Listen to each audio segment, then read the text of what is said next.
Good morning student, स्वागत है आज की क्लास में आपका। 26 दिसंबर का दिन है। 26 दिसंबर को शहीद उधम सिंह जयंती मनाई जाती है।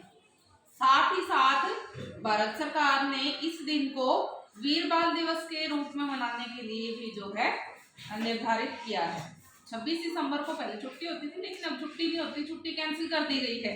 और ये कैंसिल इसलिए की गई है क्योंकि जो छोटे साहिबजादे थे, गुरु गोबिंद सिंह जो 10वें गुरु थे, 10वें सिख गुरु के दो छोटे साहिबजादे जोरावर सिंह और फतेह सिंह के शहीदी दिवस को, बलिदान दिवस को मनाने के लिए स्कूल्स में मनाने के लिए जो है छुट्टी कैंसिल की गई है।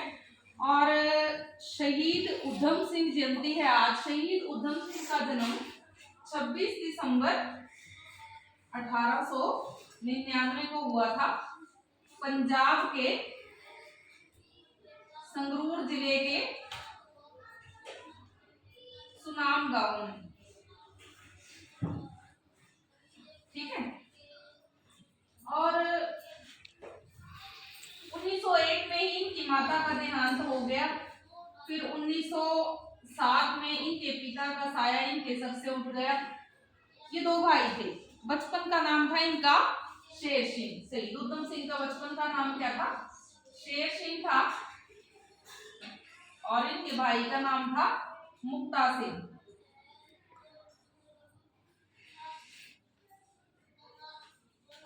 ये दोनों भाई अब अनाथ हो गए। 1907 में पिता का देहांत हो गया और 1901 में माता का साया इनके सर से उठ गया था, तो ये दोनों अनाथ हो गए और ये अनाथालय में चले गए। दोनों भाई वहां अनाथालय में रहे। अनाथालय में ही शेर सिंह से इनको उधम सिंह कहा जाने लगा।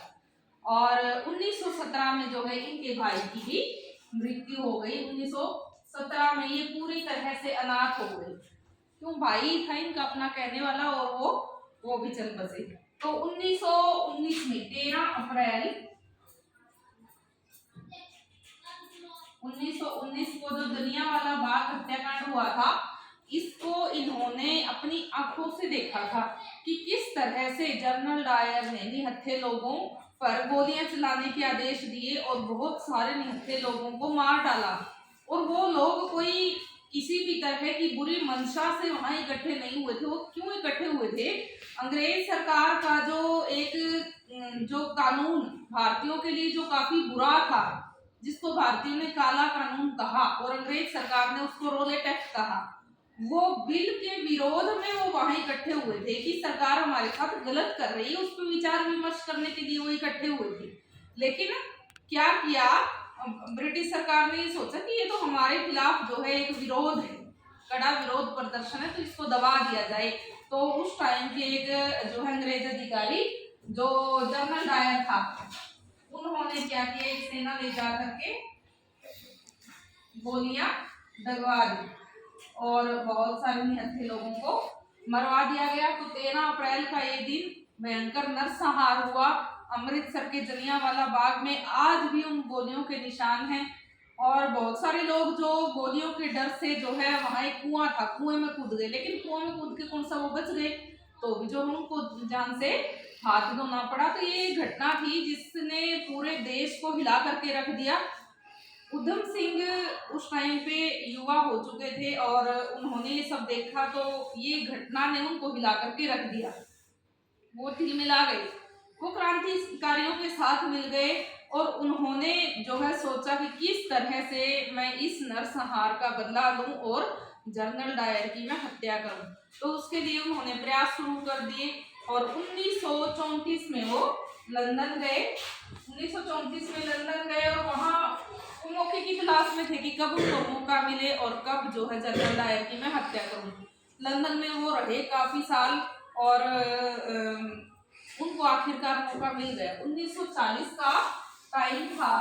1940 को एक सभागृह था, एक सभागार था, जहाँ पे बहुत सारे अंग्रेज अधिकारी अपनी अपनी बातें रखने के लिए इकट्ठे हुए थे और वहां पे जनरल डायर को भी अपना वक्तव्य देना था, बोलना था अपना। वो भी उस टाइम जो है एक वक्ता के रूप में आए हुए थे। तो जनरल डायर को मारने के लिए उन्होंने बहुत ही अच्छी तरकीब लगाई। उन्होंने क्या किया, एक काफी मोटी सी किताब ली, उस किताब को खोला, उसके अंदर जितने भी पेज थे, अंदर की पेज को उन्होंने, जो रिवॉल्वर थी, बंदूक थी, 6 गोलियों से भर करके उस शेप में उनको काट दिया और वो अंदर सेट कर दी और किताब को बंद कर ली। वो किताब अब यूं ही लग रही थी जैसे वो जो है किताब ही है, उसमें कुछ है नहीं। तो वो अंदर चले गए, चेकिंग भी हो रही थी, ऐसा नहीं था कि चेकिंग नहीं हो रही थी, तो वो पकड़े नहीं गए, अंदर गए वो। लेकिन जैसे ही जनरल डायर जो है बोलने के लिए मंच पे आए, उन्होंने उठ करके उन पे गोलियां दाग दी। गोलियां दाग दी तो वो भागे नहीं, 2 गोलियां जनरल डायर को लगी और वहां पे भगदड़ मच गई और वो वहीं आराम से खड़े रहे। तो उनको पकड़ लिया गया, वो भागे नहीं, क्योंकि भागना उनका मकसद था नहीं, कायर नहीं थी, वीर थे, क्रांतिकारी थे और जो है काफी अच्छा ओहदा रखने वाले, अच्छे विचार रखने वाले व्यक्ति थे। तो उनको पकड़ लिया गया। 4 जून को उनको जो है फांसी सुनाई गई। 4 जून 1940 को उनको फांसी सुनाई गई और 31 जुलाई 1940 को उनको फांसी दे दी गई। 31 जुलाई 1940 का जो दिन था, उनकी शहादत का दिवस था, जिस दिन उनको फांसी दी गई थी। तो इस तरह से एक महान वीर ने जो है अपनी शहादत दी। बहुत सारे भारतीय लोगों की हत्याओं का बदला लेकर के उन्होंने अपना बदला पूरा किया और जनरल डायर को उन्होंने मार दिया। आज 26 दिसंबर का दिन है और ऐसे महान वीर का जो है जन्मदिन है। तो इस उपलक्ष्य में आप सबको बहुत बहुत बधाई और उन सभी वीरों को नमन जिन्होंने हमारे देश के लिए जो है अपना अमूल्य योगदान दिया, बलिदान दिया। धन्यवाद।